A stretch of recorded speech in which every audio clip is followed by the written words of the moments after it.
Isaiah chapter 60.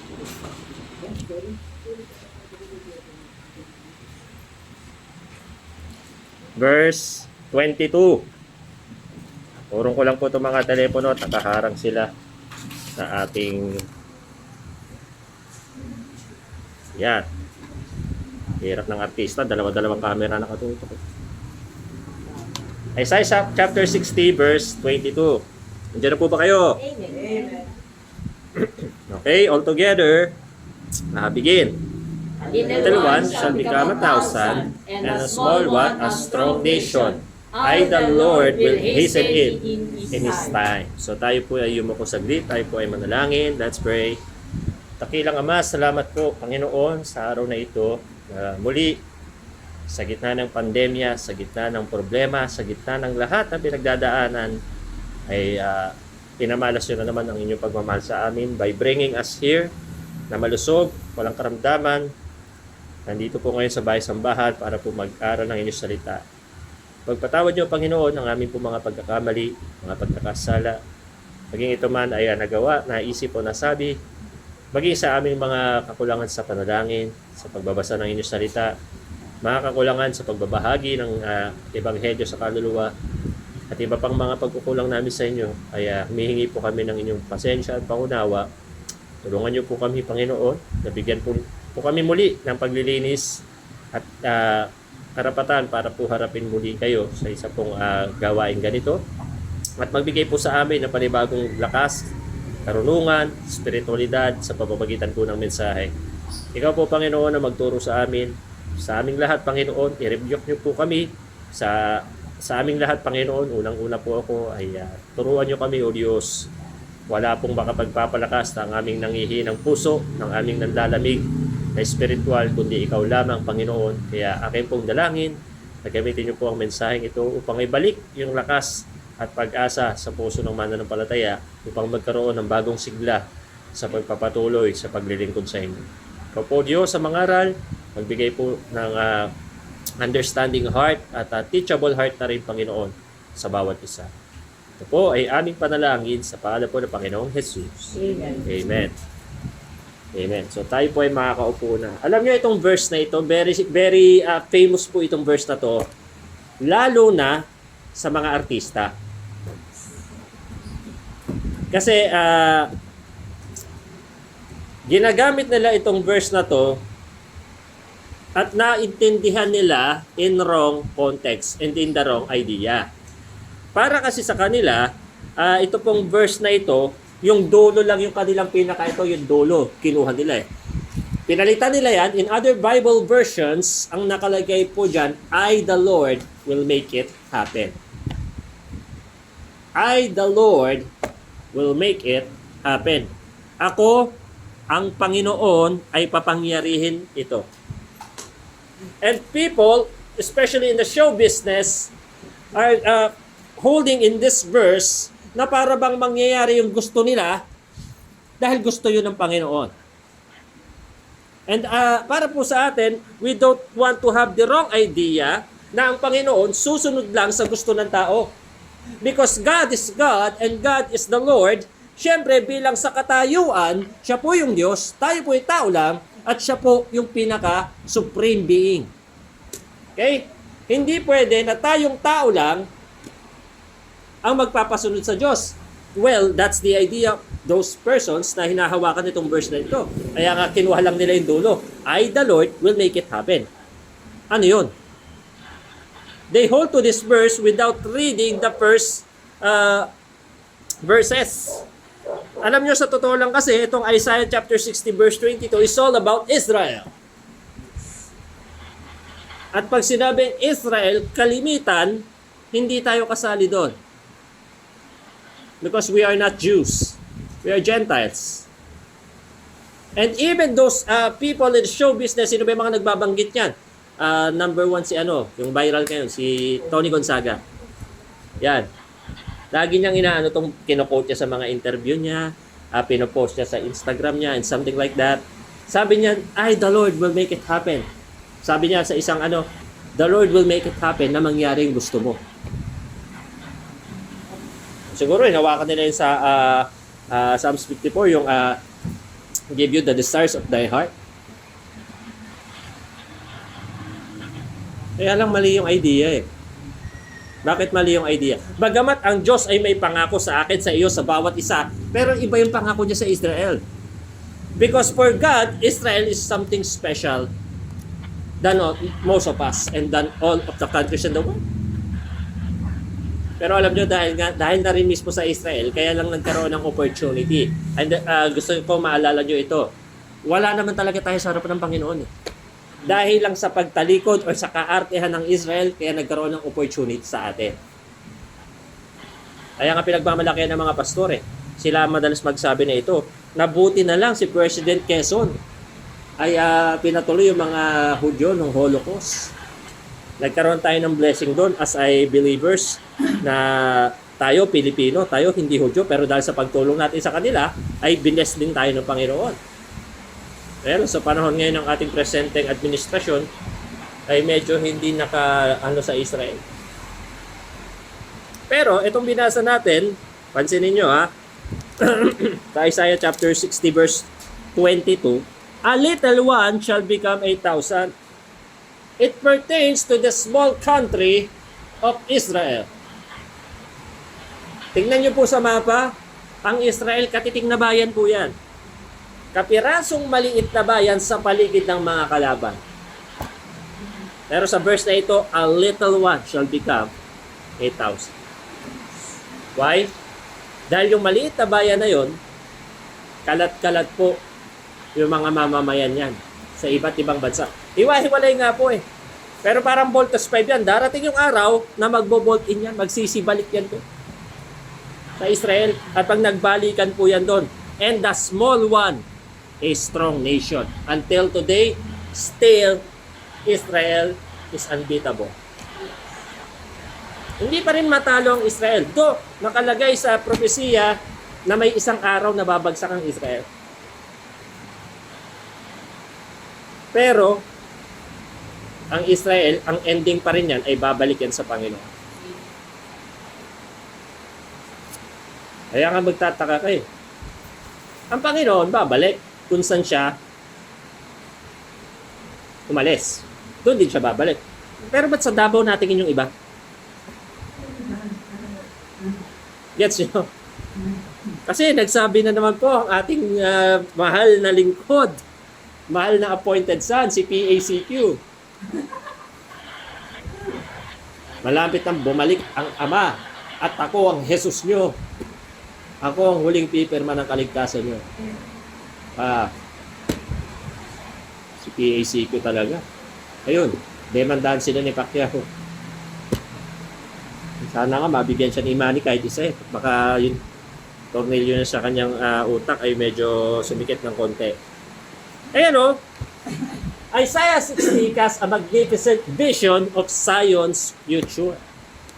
So, pag tinignan mo in the right context, Isaiah chapter 60 is all about Israel. And not about God will do what you want. That's the wrong idea. Kaya nga, napakahalaga na pag-aralan yung mga talata in the right context. Ang tamang konteksto po ng ating binasa, and the small one, a strong nation, I, the Lord, will hasten it in His time.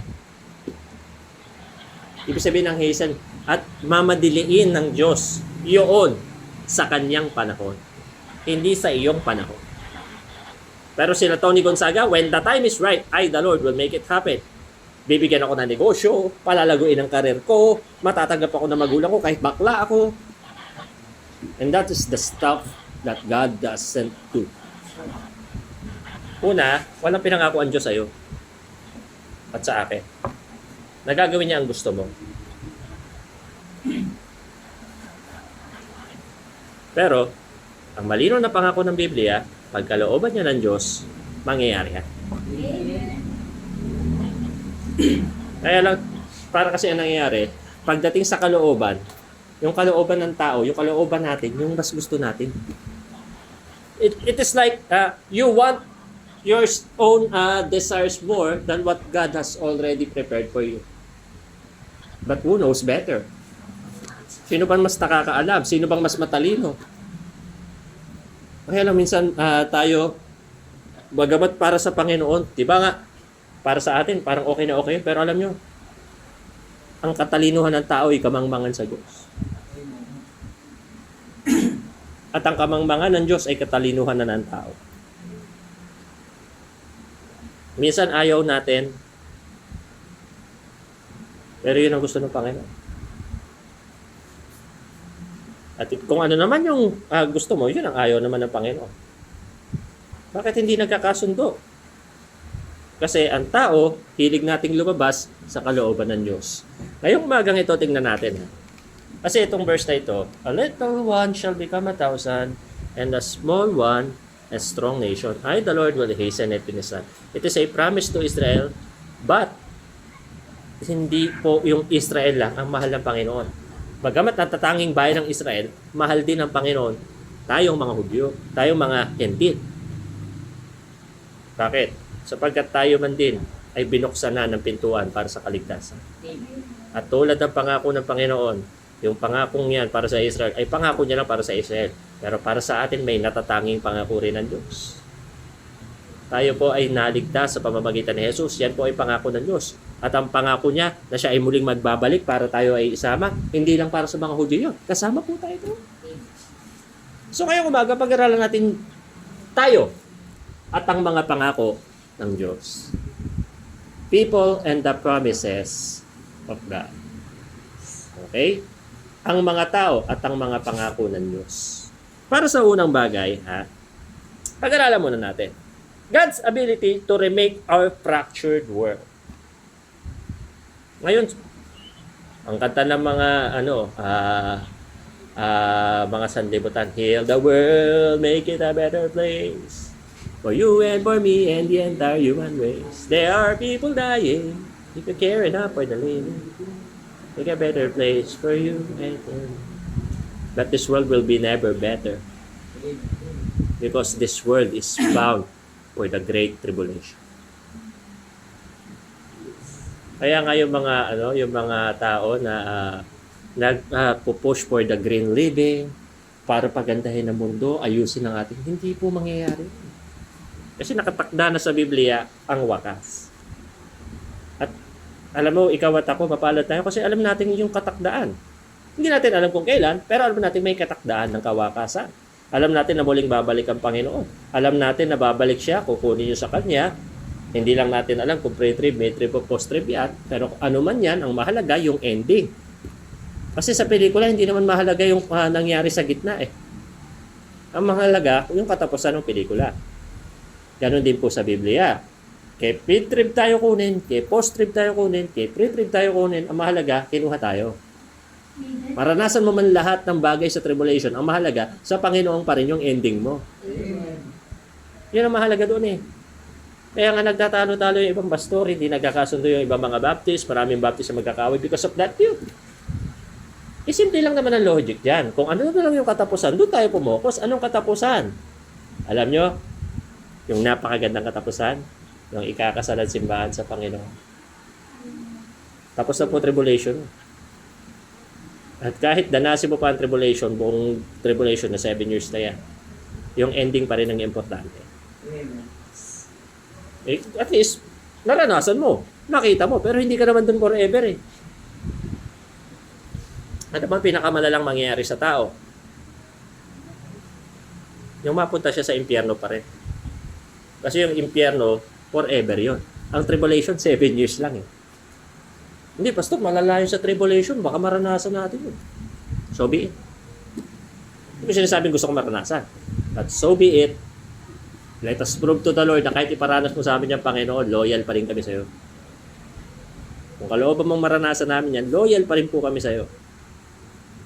Mahirap nga lang, pero yung ending pa rin ang mahalaga. O, diba yung pangako ng Diyos yan? Diba? And so shall we ever be with the Lord. O. Sabi ng Panginoong Jesucristo sa Revelation, surely I come quickly, and my reward is with me to give every man according as his work shall be. Oh, sabi ng Panginoong Jesucristo yan, surely I come quickly. Oh, doon lang sa una eh, surely. Hindi walang sablay yun. Hindi naman magsisinungaling yung Diyos eh. Sabi niya, surely, I come quickly. Pastor, parang ang tagal naman. Pero hindi ka sa panahon mo eh. Walang pake ang Diyos sa timeline mo eh. May timeline siya eh. But here's the thing. He will come quickly. At hindi pa ito natapos. Ang sabi niya pa, and my reward is with me. Oh, hindi lang siya darating basta. Magre-reward siya. To give every man. O, tingnan nyo, to give, ibig sabihin, magbibigay ang Diyos. Di ba? To give every man according as his work shall be. Paano yan? Ngayon, ito ang problema. Ayon daw sa gawa mo, kaya ka bibigyan. Kung wala kang ginawa. Kaya maganda, sumama kayo sa markets at magpala kayo ng lupa ng church para may nagawa kayo. Oh. Amen? Oh. Wala akong narinig ng amen rito. Para makikita ko na naman sa sarili ko, nag-iisa na naman ako nagbubungkal to. Tsaka si Ab. Pagpe-pray ko talaga kayo.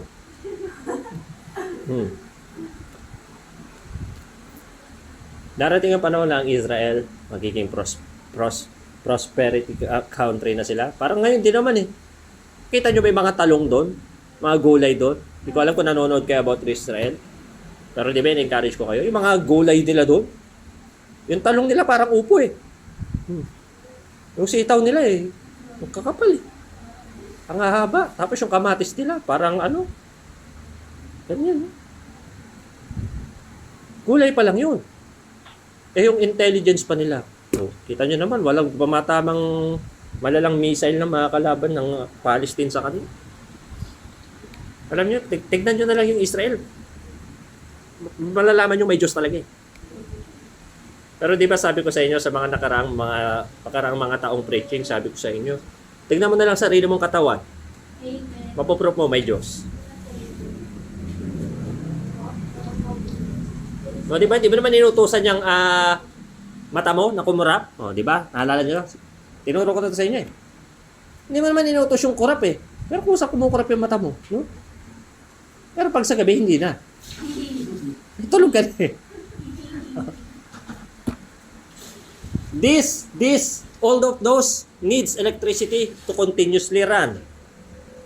Your heart doesn't. Amen. Pero pagka medyo ang puso ay kailangan i-revive, kuryente rin, di ba? Hindi na mapagod ang puso, non-stop yan eh. Kaya nga pag puro kataba, nababarahan, ha?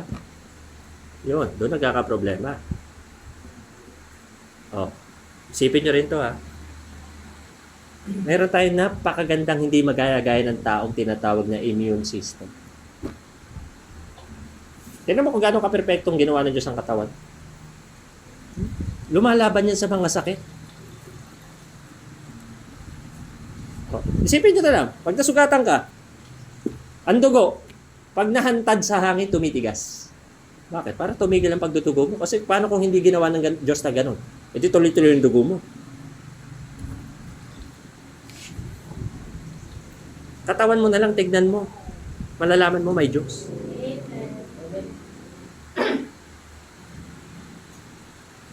Pero sa pangako niya, ayaw nating maniwala. Una, the problem of the people. People and the promise of God. People and the promises of God. Ano yung una? The problem of the people. Ano ba problema natin? May pangako ang Diyos sa akin at sa iyo bilang mananampalataya tayo. Pero ano ba problema natin? Ayan. Nasa board rin ha. If you were to ask me what I struggle most with in life, it's trusting in God's timing and His magnificent plans for me. Bakit ka nagkakamali? Kasi nawawala ka minsan sa wisyo ng pagtitiwala sa Diyos. For example, kunyari sa usapang tithes. Ganito ha. Kahit anong label mo dyan, or tithes or first fruits. Kasi yung iba tawag first fruit, parang tayo. Yung iba, pledge. Grace family, ganun. Ang iba naman, faith promise. Yan. Alam mo, iba-iba man yung katawagan, iisa eh. Nagbibigay ka para sa church. Sabihin natin, hindi, kayo mga nagpe-first fruit, mali ang practice nyo. Kasi ang first fruit, dapat yan buong sweldo, isang bagsakan yan, bla bla bla bla bla bla bla bla. Bakit? Yung mga gumagawa ba nun, ibig sabihin mga demonyo na dahil nagpe-first fruit sila? Does that make them evil because of that? Hindi, di ba? Kaya sila nagper-first fruit, dahil yun yung nakita nila. Hindi, dapat word for word, sundin natin yan, blah, blah, blah, blah, blah, blah. At pag word for word mo sinunod ang Bible, ay, problema yan. Perfect ka na nun. Nobody's perfect, di ba? Sabi. Salita ng sanibutan yun eh. Ang talaga sabi ng Bible, there is none righteous, no, not one.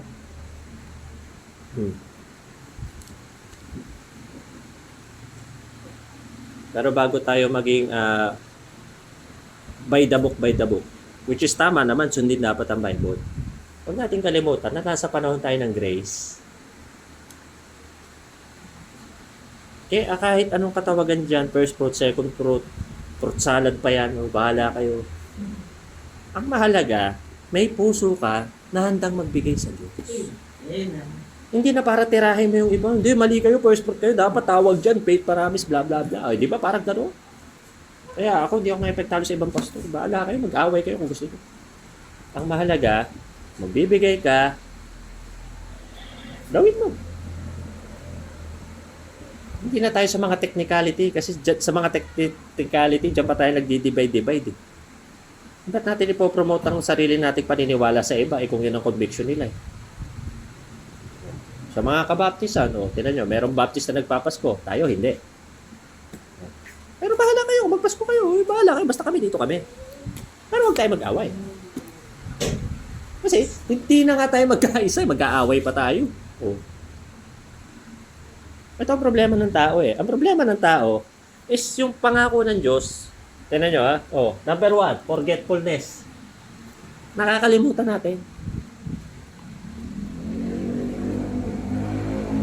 Sa ibang mga church, pag na-invite ako, magturo ng giving, isa lang naman lagi sinasabi ko. Alam mo, sa lahat ng pinaggagastusan mo ng pera, tanging church lang ang may pangako. Amen. Tingnan mo, Shopee. May cashback ka dyan, blah, blah, blah. Pero para makakashback ka ng 15 pesos, kailangan mo gumastos ng 5,000. May balik naman. 15 pesos ka lang. Pero 5,000 muna kailangan mo maubos. Magtanim ka nun sa Shopee Farm, magtanim ka nun. Magtanim ka, ilang araw mo tataniman yung tanim mo dun. Ang mangyayari, alam mo kung ano? Makakakuha ka ng 0.1 cents. Punta tayo ng SM. May cashback din doon, blah, blah, blah. May tinatawag na SM Advantage Card. Kailangan makagastos ka ng 10,000 para makakuha ka ng libreng nail cutter. Pag bumili ka nga ng cellphone, wala namang balik. Bili mo ng tag 12,000. Palipasin mo isang taon, hindi mo na mabenta ng 6,000. Bilis bumaba ng value. Yung cellphone na, nung panahon ng Nokia, yung digano na cellphone, slide up, 7650. Unang labas nun, 25,000. Ngayon, tingin ka sa marketplace, 1K na lang. Imagine, people spend a lot of their money in vain. And a lot of people doesn't care about God's promise sa giving. Pero diba sa church natin, tinuturo ko sa inyo, hindi kayo nagbibigay para ba tanggapin kayo mula sa Diyos. Nagbibigay kayo kasi sa halaga niya sa buhay natin. Amen. We do not value what we are giving. We value the giver. Kaya nga natutuwa ako sa church natin kasi kahit hindi tayo mayaman, magpapatayo tayo ng lupa. Magpapatayo tayo ng worship house. Sabi ko nga sa sarili ko, ang hawak ko lang naman talaga ay 50,000. Hindi pa nga sure. Pero yung page sure yun. Panginoon, kahit ito hawak ko, itatayo ko to. Bahala kayo magtapos nito. Nanganganbas lang ako ng materialis, feeling may, yung feeling ko may 1 million ako. Ganon. Alam nyo, labor pa lang. Wala nang ipoporma ang 50 na. Labor pa lang. Buti na lang, ako ay nasa construction business. Kaya nga ako ay talagang nakikiusap. Sa mga may puso, mga talagang naligtas. Qualified yun. Mga kapatid, tignan natin to. Ang problema natin, yung forgetfulness. We forget God's help and provision. Alam niyo mga Israel, yung naman problema nilang una eh. Tuwing may problema ang Israel, matabang ang tubig, walang tubig na mainom, walang makain, forget the promise. And that is the problem number one. We forget God's promise. Minsan pag andyan na mga bayarin mo, you forget God's promise. Lord, naintindihan mo naman to eh. Alam ko naman na maunawain kang Diyos eh. Ginawa mo pang anong Panginoon sa'yo. Samantala may pangako naman ng Diyos, malinaw, seek ye first the kingdom of God and His righteousness. Bakit and His righteousness? Kasi pag sinunod mo siya, kahit mahihirapan ka, at least hindi ka nagkakamali. Amen. And His righteousness, ano pa? And all these things shall be added unto you. Biruin mo, sundin mo lang ang Panginoon, siya magbabayad ng Meralco mo. Hindi, pastor eh, kasi hindi naman tatanggapin ng Meralco yung verse. Di ba? Ang mga tuwirang ka pa. Bakit? Nung hindi mo ba siya sinunod, nakabayad ka? Ang ginagawa kasi natin, hinuuna natin yung bagay na kailangan sa mga bagay na tama. Kasi may mga kailangan, pero mali. Pero maniwala kayo, yung tamang bagay, kailangan nyo.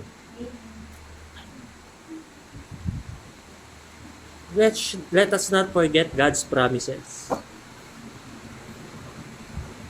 Pangako mo, yan. Dapat kalimutan yan, pangako mo. Ang Panginoon pa naman, pag nangako ang tao, nire-require niya yan.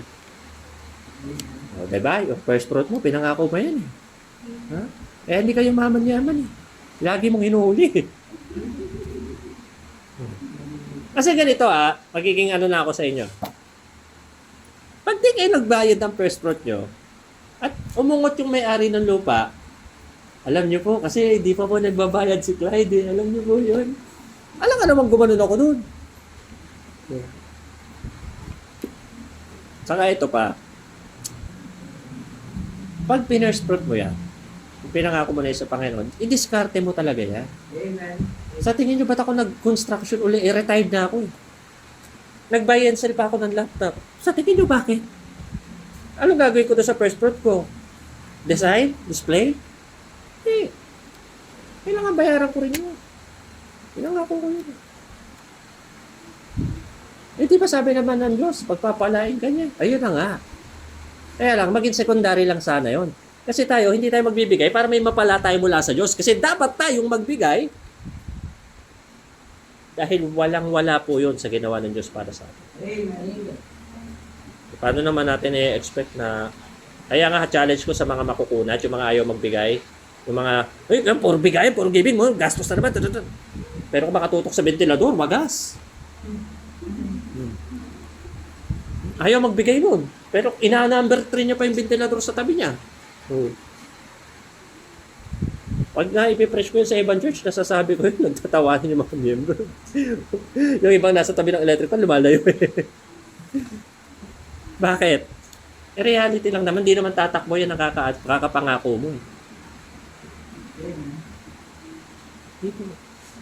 At let us not forget God's promise. Huwag tayo magiging makakalimutan. Ito yung pangalawa, faithlessness. Oh. Israel people are following God sa mga blessing. Sumusunod naman yung mga taga-Israel eh. Pag may mana, pag may water, pag walang kalaban. Tingnan mo sila, selective following. Susunod lang sila pag may ganon. Pag walang ganon, pag may problema, sisi. Kaya si Moses, hindi ko siya masisi. Na dahil sa kanila, hindi siya ang may kasalanan kaya hindi nakapasok sa promised land si Moses, yung mga taga-Israel eh. Bagamat mali talaga si Moses doon bilang leader na hindi niya sinunod ang Panginoon. Tinuktok niya yung bato, imbes na nagsalita lang siya. Ano, ayan napainom ko na kayo Oh, inangkin pang kanya, hindi naman milagro niya, milagro ng Diyos yun, inangkin niyang kanya. Kaya naparusahan siya. But I cannot blame Moses kasi ang dami niyang basher noong time niya as a leader. At ang nakakalungkot lang for him, ang dami niyang pinaghirapan, sa isang kasalanan lang, naubos lahat. Why? Because of faithlessness. Ito, isang malaking hakbang para sa atin na magtatayo tayo ng church. Puro faith lang talaga ang armas ko. Alam niya naman, malakas lang talaga loob ko eh. Oh. Hindi pa naman kasi ako binigo ni Lord. Amen. Kaya malakas ang loob. Alam ko naman, hindi niya ako bibiguin ngayon dahil una, para naman sa gawain ito. Oh, pangalawa, hindi ko nga binobroadcast to kahit sa Facebook. Hindi ko to, magpapatayo na kami. Kahit minsan gusto ko na nga, baka may mga tumulong. Pero hindi, inaano ko na tayo lang muna talaga. Kasi isang ganun ko lang naman dyan, sabihin ko, mga kapatiran sa Amazing Grace na may mga construction business, baka naman may puso kayong tumulong, bla bla bla. Kaya lang, sa kanila, blessing no. Gusto ko sa atin eh. Kaya huwag kayong manghihinawa, huwag kayong maging faithless. Amen. Oh, ito eh. Sabi ko nga kagabi, sa first fruit na, nahihirapan na tayo eh. Paano pa? Magpapatayo pa. Pero hindi. Patayo pa rin. Lalo't hanggang last day of October na lang tayo dito. Goodbye na tayo dito. Wala naman tayong magagawa eh. Sayang yung bayad natin dito. Well, ang aking celebration ay iibahin natin. Hindi na tayo yung kakain-kain tayo dito. Hindi na. Magluluto tayo, babalot natin, pamimigay natin sa mga nagbabaksin dun sa Perpetua. Amen. Ambag natin sa bayan. Wala nang birthday, baka may magregalo pa kayo eh. Wag na. Pamigyan natin ng, kasi yung mga nagbabakuna, grabe din yung trabaho nila eh. Imagine. So, gusto ko sana ay maging blessing yung church natin sa kanila kahit paano. Luto tayo. Pagluto natin silang magain, dalahin natin doon. Kung gusto nila kayong turukan, hindi mangyayari yan. Kasi nire-register talaga at saka bilang yan. Pero at least, meron tayong na-ambag sa bayan natin. Matagal na tayo nag-aambag sa bayan natin sa mamamigay natin ng mga school supplies noon pa man. Since nag-start tong church, natigil lang nitong pandemic at wala nang face-to-face classes, namimigay tayo ng school supplies. So, matagal na tayong tumutulong sa bayan. Pero this time, gusto naman natin sa mga frontliner naman. Kaya sa October po yan. Ha? Mamimigay po tayo sa mga vaccination center natin dyan sa Perpetua. For a change. Hindi naman tayo kain-kain na lang dito. Tataba lang si Clyde. Faithlessness. We don't follow God because of the blessing. Tatandaan po natin ito. Yan ang problema ng tao. Sumusunod ang tao pag blessing ng Diyos. Pero pagka labor para sa Diyos, ayaw sumunod. Tingnan nyo nga, pagka anniversary, pagkainan, present lahat ng miyembro. Pero pagka ligpitan, sa isa na Pastor, uwi na po kami. Alis na po kami, Pastor. Matitira, yung pa rin mga naghanda, sila pa rin magliligpit. Pero sa church natin dito, hindi naman na ganon. Wala nung kumonti na lang tayo, hindi na ganon. Nagliligpit na lahat. Kaya ka para mas okay na konti. Dati kanya-kanya na, kasama po. Pastor, uwi na po kami, pinapauwi na kami ni Mama. Magliligpit pa tayo eh. Galit na po si Mama eh. Patay tayo. Pero sa atin, sa church natin, ayaw natin maging attitude natin. Napapalo lang tayo kay Lord because of the blessings. Lord, kay blessings, kay curses, through thick or thin, sa hirap o ginhawa, susunod kami sa inyo. Amen. Ganun po ang klase ng pananampalataya ng mananampalataya. Ha? And then foolishness, ito naman. Foolishness. They know what's good but ignore it for their wants. Itong mga taga-Israel, alam naman nila yung tamang gawin eh. Tinuturuan naman sila ni Moses at ni Aaron. Ang problema sa kanila, kahit alam nilang malaking kahangalan yung gagawin nila, gagawin pa rin nila kasi gusto nila. Ganun yung style ng mga bata ngayon. Amen. Sinabi ng unbeliever yan, huwag ka dyan, hindi ka dapat yan, ipipilit yan. Sisigi yan. Amen. Ipipilit niya kahit unbeliever yan, pogi eh. Amen. Pero nung buntis na siya at iniwan na siya, wala nang pake sa kanya, Pastor, tulungan niyo po ako. Budoy. Samantalang hindi ka pa ganyan, sinasabihan ka na. Maraming tao po, maraming Kristiyano po ang ganyan. Babalik pa. Wala nga tayong iniba kay prodigals, ha? Babalik na lang tayo kung kailang ubos na tayo. Dapat pa ihintay maubos ka pa.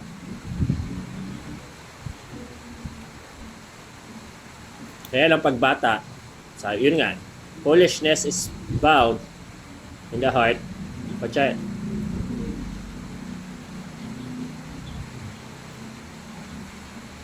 Kahit alam naman natin talagang foolishness, gagawin pa rin natin dahil sobrang gusto natin. Diba? Kaya nga nauso yung salitang maraming nagpapakatanga sa pag-ibig. Kasi kahit alam ng mali, alam ng hindi dapat gawin, nagpapakatanga, gagawin pa rin. And let us not forget this, mga kapatid, ano? Yung problema sa atin. Hindi po tayo marunong mag-isip ng tama.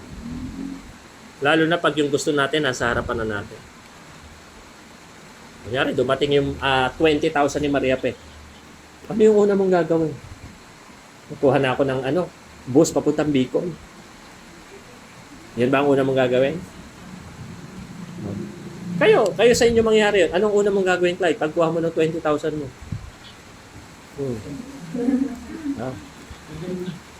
Igaganan mo muna. Kung totoo. Si Princess yan, ilalatag niya yan sa kama. Hihigaan niya yan. Deroin nyo yan, sa ilang piraso ng papel, nagkakaganyan na kagad tayo. Excited tayo. Ako niya, report. O mga taga CBSU, nag-aaral, may tagpa 5K po kayo. Handog po ni... tinan nyo na, excite kayo.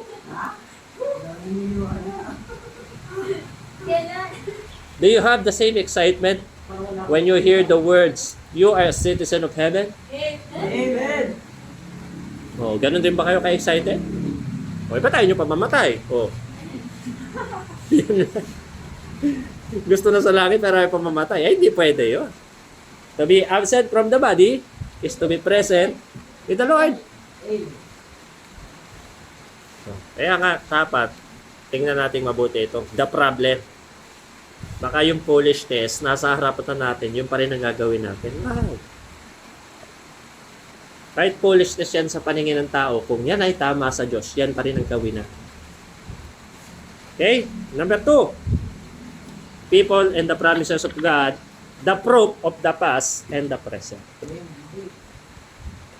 Alam niyo yung pangako ng Diyos, it is proven from the past, proven until today, and soon to be proven in the future. Siyempre, wala pa tayo dun eh. So, it is still, God has proven from the past how He cared and do mighty things. And turn the situations from bad to good for Israel. Remember Joseph? Joseph is a story of a turnaround. Amen. Imagine, pang K-drama yung buhay ng tao. Di ba nagsimula sa inggit ng mga kapatid? Alam niyo naman, kung sino pinapaboran, siya ang kinaiinggitahan. Inggit ng mga kapatid. Tapos inapi ng mga kapatid, tinapon ng mga kapatid, tinangkapatay ng mga kapatid, binenta na lang ng mga kapatid. At ang pagkabenta sa kanya, siyempre may pabor siya ng Diyos. Nakuha niya ang pabor ng mga pinaglilingkuran niya. Kaso, isang araw sa kanyang paglilingkod, sa kabila ng kanyang pagiging tapat, andun talagang temptasyon. Pati naman sa buhay mo, ha? Amen. Kahit nagpapakatapat ka kay Lord, darating talagang tukso. Amen. Dumating yung tukso sa buhay ni Joseph. Alam niyo naman yung story, di ba? Natukso si Joseph, pero hindi siya nahulog sa tukso. Pati na nyo, malinaw sa Biblia. Lahat, tao lang nadadara at natutukso. Pero pwedeng hindi mahulog sa tukso. Amen. Pwede. Pwedeng takasan ng tukso. Remember that. Hindi tukso, layuan mo ako. Just like Joseph, layo sa tukso. Pero, paano kung yung tukso ganito? Nananahimik ka na nagbabalot ng tights mo. Biglang nag-commercial si Jackie Chan. Shopee. Naalala mo, may Shopee 99 nga pala. Di ba? Ang bigat na temptasyon, no?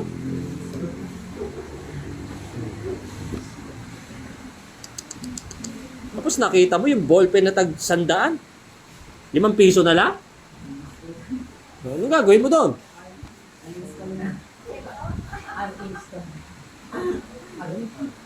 Add to cart. Yan naman ang solusyon eh. Sa isang daang in-add to cart mo, isa lang naman doon na natutuloy. Amen. Wishlist yun. Pero imagine na, tinan nyo. Ang tukso sa buhay ni Joseph, hindi nawala. Minsan kung sino pa ngayon tapat. Natural. Alam nga namang tukso yung pan ni Satanas yung lunod na sa kasalanan. Siyempre, ang tutuksoin niya, yung nagpapakatapat.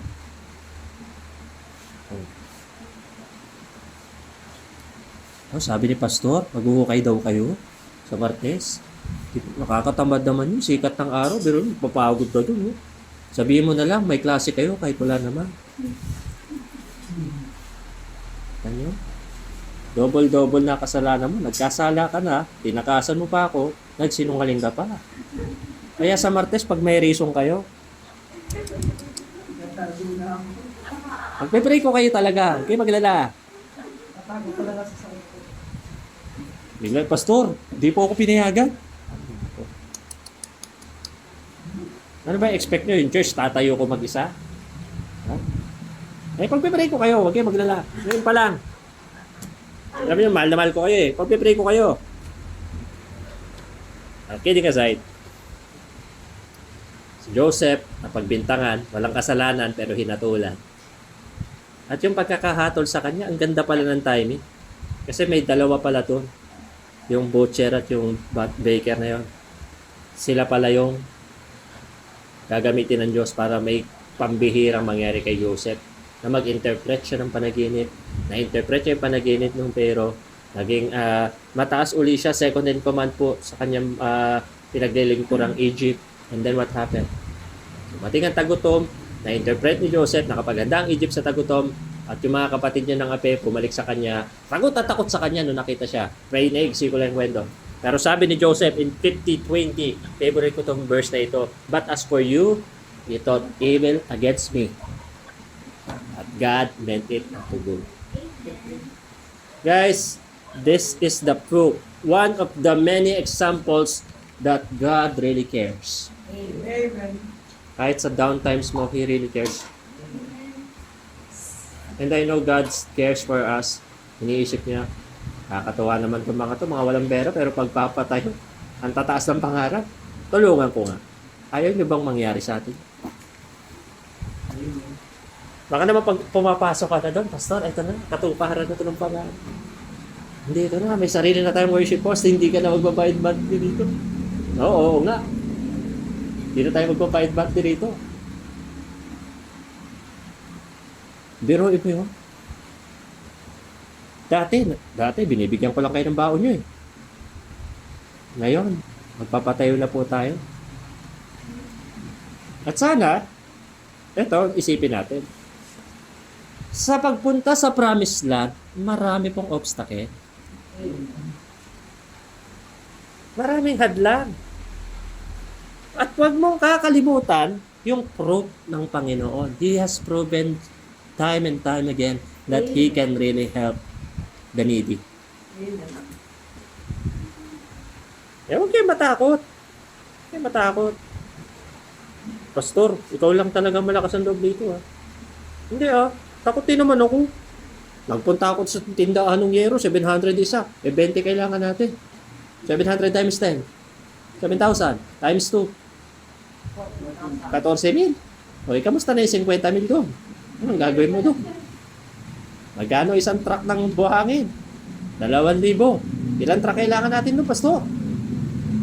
Puro, 4 kagad yun, sa sahig pala. Hollow blocks, magkano? 13 isa. Mura pa yun. Semento, 220 per bag. Ilang peraso kailangan natin? Mga 30 sako. 220 times 10. 22. 22 times 3. 66. Add mo sa yero kanina. Magkano na yun? Pero wala akong paki sa numbers eh. Kasi mas naniniwala ako sa GWP. God will provide. Amen. Pero kung kayo lalagay sa posisyon ko na kayo nagbibilang ng numero, at saan mo talaga isipin, paano to? Kaya lang, di ba? Para tayong si King David, nung kausap ni si King Arauna, sabi ni King Arauna, gagawin niyo bang worship house? Inyo na po yan, kamahalan. Sabi ni David, hindi. Hindi ako magbibigay sa Panginoon nang hindi ko pinaghirapan. Babayaran ko yan sa'yo. Kung gusto niyo ba, ibigay natin kay Lord. Doon tayo sa libre, pastor, para hindi na tayo gumastos. Kung pinatunayan ng Panginoon yung sarili niya sa katapatan ng ibang mananampalataya in the Bible times, bakit tayo hindi? Malay niyo, pinag-uusapan na tayo doon sa taas. Nakita niyo ba yung AGBB si GMA? Mga nakaupo dyan, puro walang pera yun eh. Pero nag-uusap yun na magpapatay ng building yung mga yan. Ang lalakas ng loob ng mga yan. Katuwa. Pagpalain nga natin. Hindi yung puro mag-uusap tayo. Pastor, ang mahal doon. Hindi yun. Bagamat ang Diyos ang may-ari ng lahat, syempre, hindi naman natin pwede sabihin doon sa hardware, uy, mahal kayo ng Panginoon, pegi pong 20 yero. Pwede ba yun? Hindi pwede yun eh. Ang kailangan natin, Lord, provide po kayo. Bless nyo po yung mga member. Kung may gagamitin man kayong nilalang, kunyari, magsimba rito one time si Manny Villar, nag-tithes ng 10 million, tapos na po yung problema, Lord eh. Pero hindi kami ang pagpapalain. Kaya kahit mahirap, alam nyo, mag-pray lang tayo. Ikaw, Shaira, na nakikinig dyan. Bago kung sino-sinong isipin mo. Yung pangako mo, wag mo kalimutan. Hindi, kikidnapin ko nanay mo.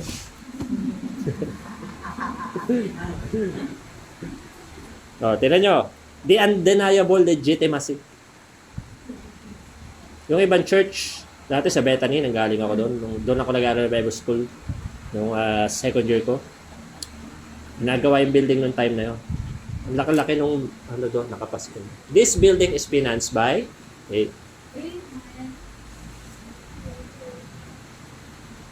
in logic, syempre.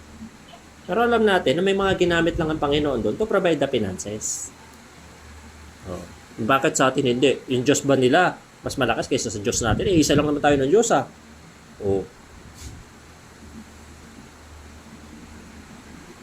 Nagabi, nadaan ako dun sa Grace San Jose. Tinitignan ko yung church. Yung building sa likod, may building na bagong tayo din. Kasama na ba yun doon? Bahay ni Pastor? Ang ganda ng building. Kasama kaya yun? Sabi. Kasi laki talaga ng lupa dun. Laki talaga ng lupa na. Pwede nga kayo magpatayo ng basketball court doon na buo eh. Pero yung lupa natin, dalawang ganito lang yun. Pero ang kasukat, hindi ko nakikita eh. Ang nakikita ko, pinagkatiwalaan ako ng lupa. Anong gagawin ko sa lupa? Ayoko naman na matulad ako dun sa 3 na binigyan ng 10, binigyan ng 5, binigyan ng 1. Tapos yung isa, binaon niya lang. Ayoko nang ganun. Gusto ko sana, tulad din ng 2, yung binigay, papagyamanin. Meron nyo, una akong nagpipreach ako. Pinag-uusapan ng guys, 150K. Kahit piso nun, wala pa siya. Ngayon, tapos na tayo mag-down payment.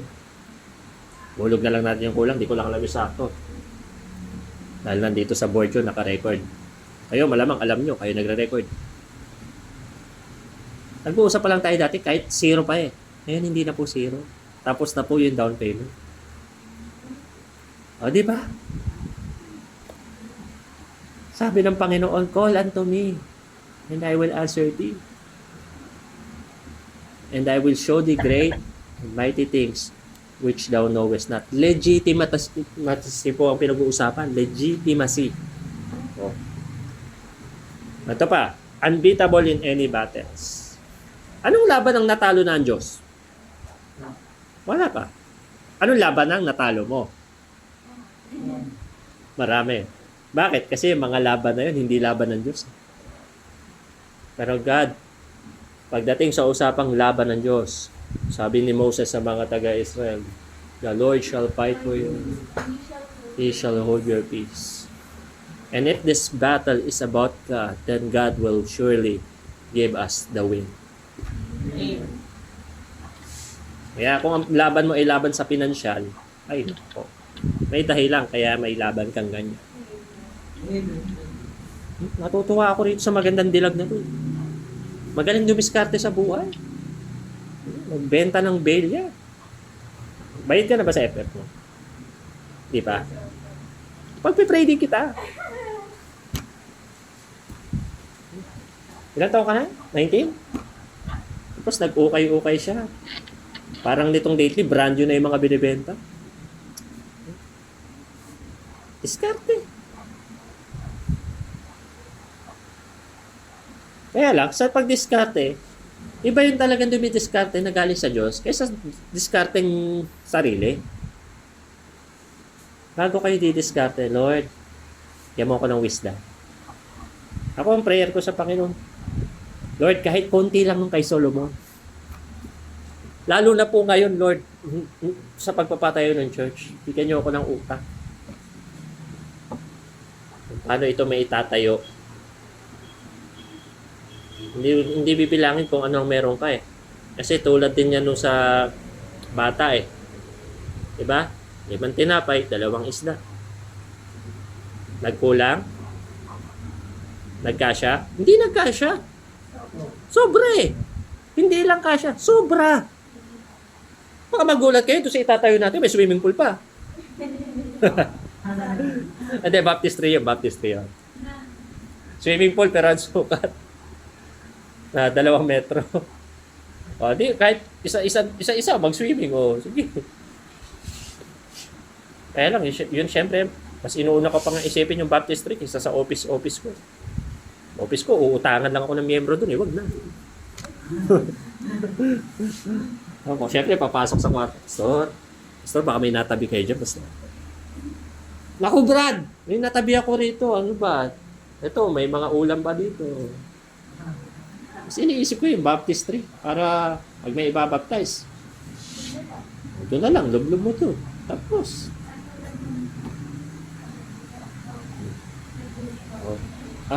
Linggo ngayon, Sister Jean, kumuha na kayo ng mga tanim natin sa likod. Gulayin nyo na lang. Di ba ang saya? Tapos meron ng pahingahan doon para yung mga miyembrong natutulog. Pagtapos ng service, tulog na kayo dyan after ng lunch natin. Tapos dinedesign ko na rin anong design ng CR, anong design ng lababo. Yung lababong sisipagin ng miyembrong maghugas. Para hindi uwian na, wala pa naghuhugas. Siguro yung pag naghuhugas, yung may inspired siyang maghugas. Siguro yung lababo to, tapos TV rito.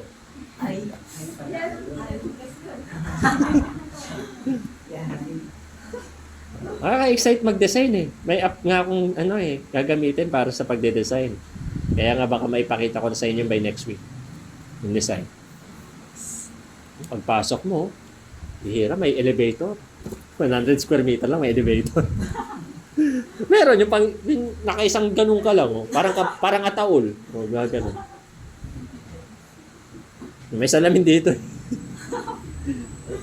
Tapos nakalagay, this is the way going to heaven.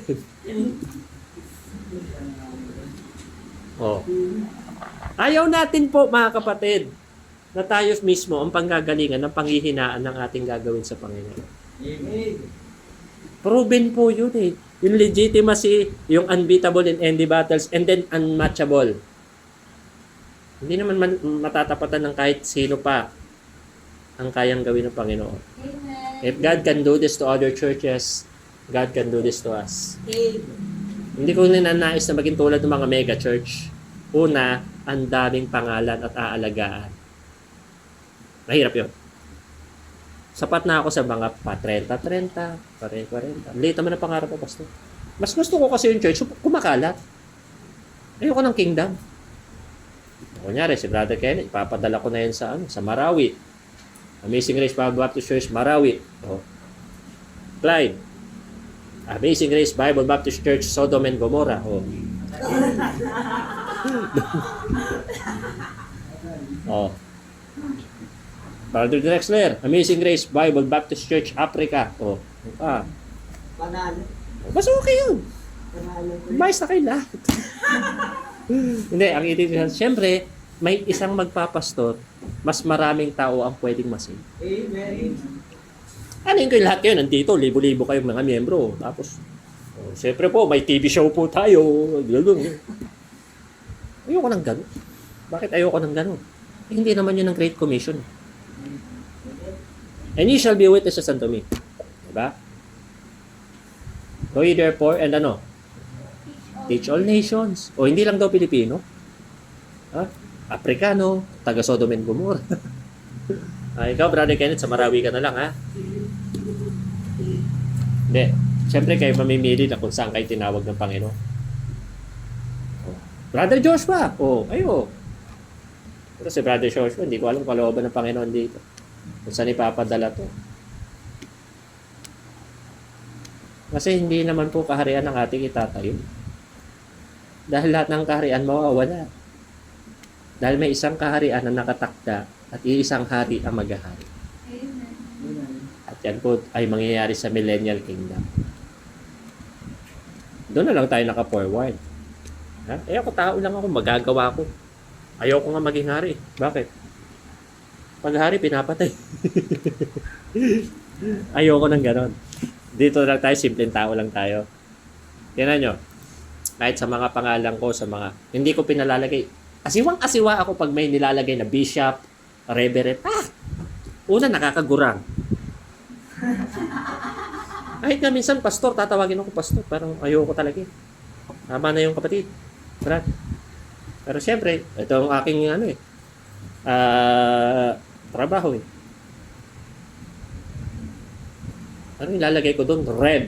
Reverend. Parang pag reverend ka, parang hindi ka na dapat magkasala pa eh. Imposible naman akong gano'n. Kulang na lang father, reverend father. Ayoko yun. Asiwang-asiwa ko, kaya bawal ang reverend dito. Bishop, ayoko rin. Kasi yung bishop, napapatay ng queen, napapatay ng rook, napapatay ng pawn, paminsan. Tama na ako sa pastor. Pastor namin. Tingnan natin point number 3. People in the promises of God. The personality of the promiser. Amen. Bakit ko panghahawakan ng pangako ng Diyos? Tingnan mo ang katauhan ng Diyos. Ang persona ng Diyos. At ma-amaze ka kung anong klase siya. God didn't say it would happen soon. Ito kasi, pag may pangako ang Diyos, gusto natin agad-agad. Kaya nga lagi ko sinasabi, walang pake ang Diyos sa timeline mo. Kasi ang timeline mo, may sablay yan. Ang timeline ng Diyos, perfect. Alala nyo yung kanta, His way is perfect. His way is perfect. Now I don't understand. Kayo nagsabi, di ba? His wise and loving plan. Amen. Next. His way is perfect. Taasan nyo yung susunod, ha? His way is perfect. Kaya nyo naman pala eh. Take my heart and lead. Yan, take my tithes daw and ano daw. Heart Heart ba? Sorry daw.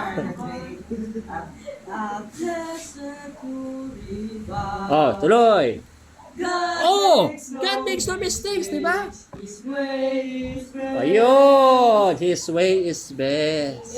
That's the personality of the Lord we are serving. Amen. Hindi po siya magkakamali pag siya ang sinunod mo. Kaya naman, hindi magkakamali ang decision pag siya ang inuna mo. Amen. Una, He's caring. Amen. Yung klase ng pangangalaga ng Panginoon. Pansinin niyo po yan sa ating Isaiah chapter 60. Mag-iisang oras pa lang naman ako. Kaya mag-alala. Samahan lang, kikinig po ng ating YouTube channel. Wag po kayo mag-like and subscribe. Yung salita po ng Panginoon na pagpukusan niyo po, Isaiah chapter 60 verse 14. The sons also of them that afflicted thee shall come bending unto thee, and all they that despise thee shall bow themselves down to the soles of thy feet, and they shall call thee the city of the Lord, Zion, the Holy One of Israel. Kita nyo? Sabi dito sa Isaiah 60, lahat ng api sa Israel, luluhod sa harapan. Why? Because God said so. Ikaw rin, lahat ng api sa'yo. Talaga, pastor, luluhod yung mga katrabaho ko sa akin? Ay, iba naman yun. Hindi yun. Hindi yun. Kasi pag gano'n na naging isip mo, pag ganti na yung iniisip mo, mali na yan. Diba? Ang ibig sabihin po nito, mga kapatid, ang Kristiyanong naaapi ngayon ay pagtatanggol ng Panginoon. May kaso minsan, hindi ka naman inaapi, piling mo aping-api ka. Amen? Kala natin kawawa tayo, pero alam niyo hindi ka kawawa. Siguro piling mo kawawa ka, yung mga kinakawawa mo, kamusta? Parang yung yung boyfriend mo, wala namang kasalanan, naaway mo, tinan mo yan? Mga pang-aapi mong yan. Oh, Clive, ba't tatawa ka? Kala ko ba single ka? Tinan nyo ang gagawin ng Panginoon sa Israel to yung care niya, kung paano niya inalagay yung Israel. Hindi na tinignan ng Panginoon yung attitude ng Israel. Bagamat may time na nagagalit na siya, gusto niya nang kalusin tong Israel Pero pinipigilan siya ni Moses. Panginoon, wag. Kita niyo? Patunay lang na mahirap talaga mag-lead. At ngayon, sa panahon po natin, kulang na po ang leaders. Imagine, I reporting a pastor who promoted in the heaven every week. Almost every Sunday, nagre-report ako ng pumanaw na pastor. At sana, hindi dumating yung time na may magre-report dito at ako naman yung nire-report. Dahil sa COVID. Anyway, if that happens, it won't happen. Pero sabi ko, Lord, wag. Hindi pa handa yung church pag nawala ako. Wala pa nga ito. Wag muna. Lord, wag. Magtatayo muna ako ng church. Doon maganda sana kasi pag namatay ka, wala ka na problema. Biruin nyo lahat ng utang mo. Wala na. Oh. Oh. Sa wakas din, pag namatay ka na, wala na yung bunganga ng misis mo. Oh. Di kaso, pag namatay ka na, hindi ka naman nakapaglingkod. Pagharap mo sa Panginoon, zero ka. Yan, nakakalungkot. Kaya, ayaw nyo pa mamatay, di ba? Kasi wala pa tayo nagagawa sa Panginoon, di ba? Oo. Pero baka naman mamaya, 10 taon ka na, wala ka pa rin nagagawa sa Panginoon. May pambihira ka man. His conquering. Maliban sa pangangalaga ng Panginoon, yung pananakot naman ng Panginoon sa lahat ng mga nang aapi sa atin. Lahat ng mga umapi sa'yo. Kahit kaapi-api ka naman talaga. Sa mga attitude natin. Verse 15, whereas thou hast been forsaken and hated, so that no man went through thee, I will make thee an eternal excellency, a joy of many generations. Kita nyo yan? Lahat ng mga nang api sa Israel, anong gagawin ng Panginoon? Walang nagmahal sa'yo. Lahat kaaway mo. Pero gagawin kita bilang higit sa lahat, isang kasiyahan ng maraming henerasyon. Kita niyo yung pag-conquer ng Panginoon sa mga kalaban niya? Sa lahat ng Israel, matatalo ang kalaban nila. Kay Satan, alam niyo si Satan, kawawa yan. Mahuhulog siya sa bottomless pit Alam niyo yung bottomless pit? Parang maganda yung salitang bottomless pag ice tea ang pinag-uusapan. Pero yung bottomless pit, iba yun. Nahuhulog ka nang hindi natatapos yung pagkahulog mo. Wala, nahuhulog ka lang. Pero hindi ka nabagsak. Yan po, sasapitin ni Satanas. At ito pa, 20:14 and 15 ng Revelation, and death and hell were cast into the lake of fire. This is the second death. Ibig sabihin yung kamatayan at yung impyerno. Yung impyerno, ibang lugar pa pala hindi sa dagat-dagatang apoy. Parang yung impyerno, maliit na version lamang. At ihagis yun sa dagat-dagatang apoy. And whosoever was not found written in the book of life were cast into the lake of fire. Are you written? Are you written? There's a new name written down in glory, and it's mine. Oh, tuloy.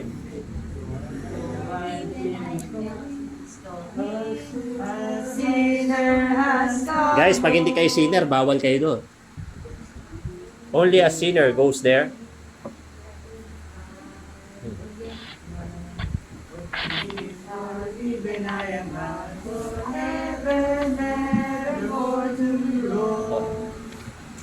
You are bound to heaven. Isn't that a promise of God? Amen. A promise to you and me. Not only to Israel, to you and me. But it is all because of God's amazing grace. Amen. Yung itong name natin. Kanina may pangalan ng church na daanan namin. Pangalan ng church, Mighty One Church. Mali ang pagkatingin ko pagkabasa ng Mighty Bad Church. Kung saan mahigpit at madikit ang pagsasama ng mga mananampalataya. Kala ko talaga Mighty Bad. Pero syempre, kaya nila name yun dahil tungkol sa Panginoon. Maybe, I guess. Pero tayo, ni-appreciate ko yung pangalan natin. Amazing Grace. Kasi hindi lang basta grace tayo. Pagkamat yung grace, talagang yun ang pangalan. Grace. Because the word grace itself are so heavy. Sobrang bigat na ng pangalang salitang grace. Pero yung dagdagan mo pa siya ng amazing, lalo. Amazing Grace. Yan naman sabi, when my sins forgiven, I am bound for heaven, never more to roam. Hindi nagagala-gala pa. Kawawa ka naman yung kaluluwa mo pag-galagala. Hindi ka mapayapa. Kailangan pa ilibing muna yung katawan mo para mapayapa ka. But for us, it's not like that. God's promise is when we die, disappointed unto men wants to die, but after this, the judgment. And if your name is written in the book of life, then there's nothing to worry about. That is the greatest gift that we ever receive in our entire life as it is. At alam niyo po, promise yan ng God sa atin. Ang Diyos, pag nangako, hindi siya nang babawi. Di tulad mo, Pastor, yung first fruit ko, gagawin ko na lang pong 10K next round. Pastor, kinalahati. Imbis na dumagdag yung pananampalataya, binawasan. Kailan ba tapos, no? May deadline ba yun? Di ba wala naman yung by grace kasi tayo? Amen. Kaso, magti-tribulation na, wala ka pang binibigay. Nako! Pero alam natin naman, inuunawa natin, hindi naman natin pinipilit yan. Pero pinagpipray pa rin natin. Ewan ko, kayo ba pinagpipray niyo sa inyo? Amen. Opo. Panay ang pray mo, panay din naman ang palit mo ng cellphone. Ay, iba yan.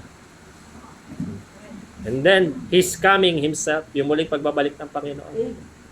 Ang ganda ng kanta eh. Pasensya na po kayo, mahilig kaming kumanta talaga rito eh.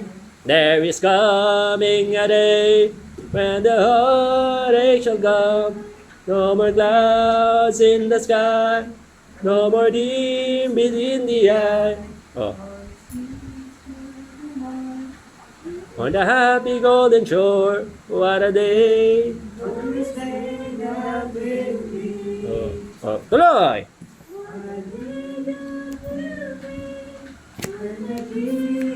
Pause.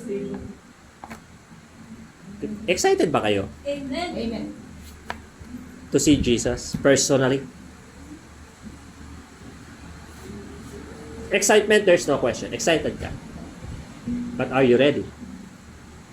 Amen. The hour is approaching. Wag na. Hindi na po ito yung panahon ng pagbabanjing-banjing. Amen. Amen. Matanda ka, biruin nyo. Si Ashley ang pinakabata sa atin. 16 ka lang, di ba? Kahit ikaw, Aileen, mukha kang 14. Pero matanda na yun. 20 ka na, di ba? Tingnan nyo po, tumatanda tayong lahat. Pero yung nagagawa natin sa Panginoon, hindi tumatanda. Amen. Kaya nga dito, ako medyo na ano, gusto ko magtayo para naman may magawa tayo. Ayaw nyo ba sumali? O kaya sa Martes, kayong tatlo, Tito, Vic, and Joey. Inaasahan ko ang inyong marubdob na suporta sa pagbubungkal. Sabi ni Kenneth, patay. Yari. Yan. Anytime babalik na ang Panginoon. Anytime soon. Hindi na po patagal. Palapit na po. Kunyari, ganito. Okay, nalagay na yung huling piraso ng yero. Tapos tayo, church. Kalakpakan na tayo. Okay, rapture. At least natapos. Di ba? Nahabol before the finish deadline. Hindi ka lang nagamit. Okay lang. Maganda naman yung worship house doon. Ayan naman, temporary lamang. Pero ito po iwan ko sa inyo itong conclusion natin na ito. Israel is God's chosen nation. His unfaithful wife. No doubt about that. Pero alam niyo yung promise ng Panginoon? The church is the bride of Christ. Soon to be. Pero ngayon, engage na tayo kay Kristo eh. Yan na po yung lagay ng relasyon. Hindi na po bastang magjowa. Engage na po. Kaya nga soon to be married in Christ. Ano yung kanta natin? We are the church, the chosen bride of Christ. We are the future of our lives.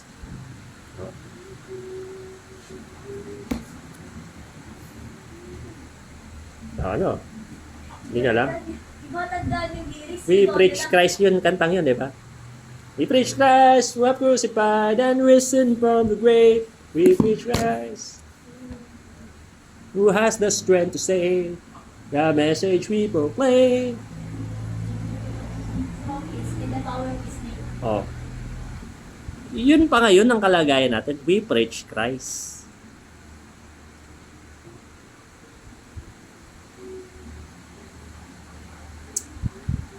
Ang tama pong pagkuha sa konteksto ng ating pong pinag-aralang teksto ay kung may gusto ang Panginoon, gagawin niya yun sa kanyang nakatakdang oras. Amen. At kung may pangako man ng Panginoon, wala tayong ibang dapat gawin, wag mainip. Kasi pag nainip ka, kakalimutan mo yan. Wag mapagod. Pag napagod ka, titigil ka. Wag manghina. Kasi pag nanghina ka, hindi ka magpapatuloy. Walang ibang dapat kundi hindi panghawakan at hintayin. Okay? But His promise to them just change His plans for them. And ano man ang attitude mo pag pangako na yun ng Panginoon, pangako na yun. The promise seems too good to be true. Diba? Yung mga pangako ng Panginoon. And we are conditioned to think that if it seems too good to be true, it is. But God is too good not to do it. Masyado ring mabuti po ang Diyos para hindi niya gawin yung sinabi. What God says, He does.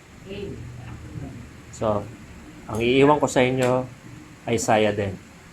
But they that wait upon the Lord shall renew their strength.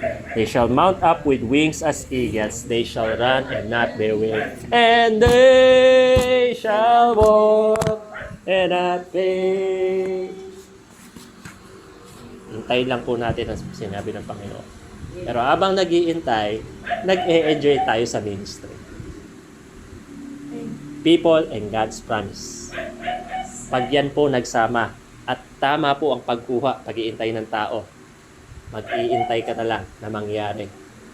At tama yung mangyayari na the Lord will hasten it. In His time. Tayo po tumayo at tayo po ay manalangin.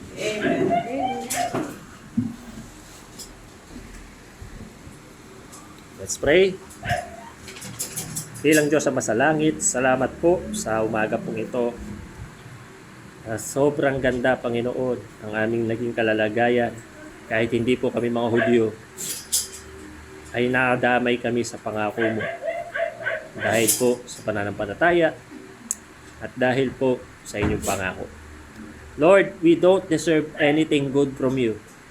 And if we don't even deserve to be here, nai-enjoy namin, Panginoon, ang pagiging mananampalataya. Pero eto kami, mga hindi karapat-dapat, pero nabiyayaan.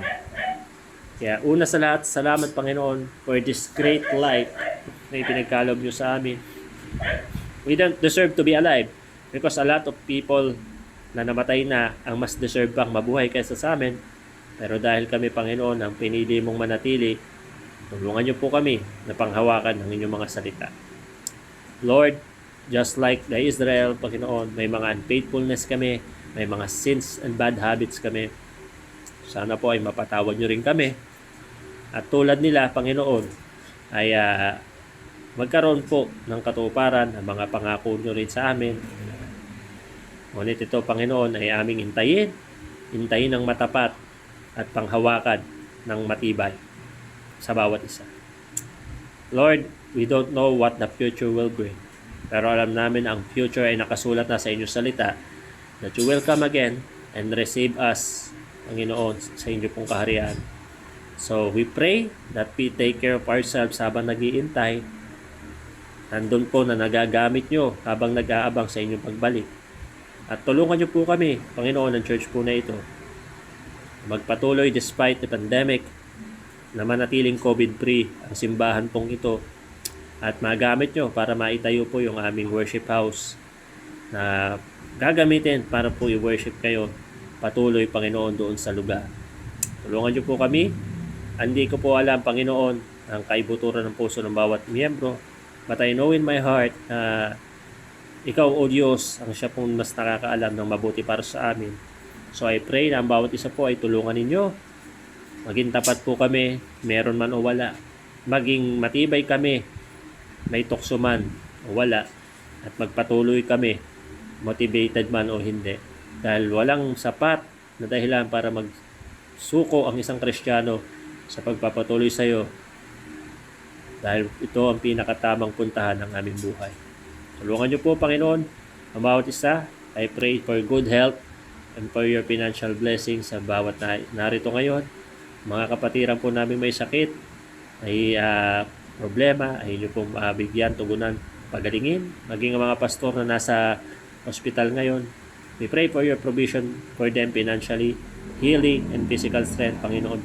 Maging sa mga churches na naiwan, ay magpatuloy po at magtawag kayo ng taong papalit sa mga pastor na namayapaan. Panginoon, we pray for also for our country na magkaroon po ng kaligtasan ang aming mga leaders, at tulungan niyo po na ang Pilipinas ay magpatuloy sa pagsisend ng mga missionaries at wag pong maubusan ng mga manggagawa sa bansa po na ito. We also pray for Israel. Salamat po sa buhay nila. We continue to pray for them at kakampihan niyo po kami sa kanila, Panginoon.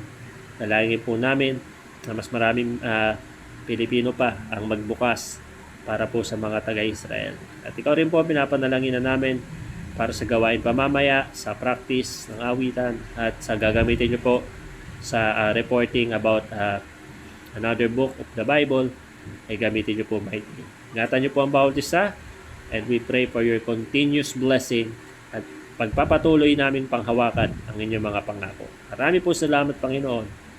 In Christ's name we pray. Amen. Praise God from whom all Blessings flow, praising all me through sea below, praising above the heavenly host, praise Father, Son, and Holy Ghost. Amen.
Amen. So, salamat po sa inyong panonood. At magkita po ulit tayo sa susunod.